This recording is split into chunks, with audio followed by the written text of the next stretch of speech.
जय जगन्नाथ बंधुगण स्त्री मानक पाखरे केउ गुण थिले स्वामी धनवान होइथाय एवं स्वामी पाखरे केतेबेले हेले भी धनर अभाव होई न थाए। बंधुगण प्रत्येक स्त्री निश्चिंत जानी रखिबा उचित। महिला माननकु साधारणतः घरर लक्ष्मी बोली कुहा जाए। हिंदू धर्मर अनेक धार्मिक ग्रंथ अनुसार महिला माननकु एक श्रेष्ठ मान्यता दिया जायछि। कुहा जाए महिला माननक प्रवृत्ति उपरे परिवारर समृद्धि निर्भर करे। स्वामीर उन्नति पछरे स्त्रीर एक लुकायित अवदान रही है। जड़े महिलांकर अभ्यास और नीतिदिन जीवनशैली उपरे परिवारर सुख शांति निर्भर करे।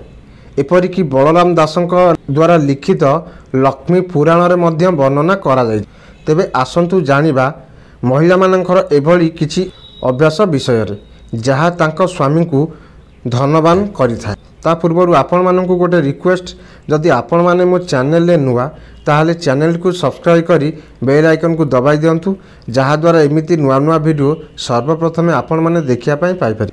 बंधुगण प्रभातर नीति नियम महिला माने शीघ्र उठिबा, गाधोइबा एवं भगवान को उपासना करी दिनर आरंभ करिबा उचित। रोसई घरर पवित्रता केवल सकाळु उठी गाधोइबा परे रोसई घर को जिबा उचित एवं प्रथम खाद्य अग्नि को उत्सर्ग करने उचित। माता लक्ष्मी परिष्कार परिच्छन्नता को पसंद करिथांती। बाह्य परिष्कार परिच्छन्नता सह मनर परिष्कार प्रति मध्य ध्यान दियंतु। जेउ महिला माने गुरुजन मानकर सम्मान और सेवा करती माता सरस्वती आशीर्वाद प्राप्ति होइथाय।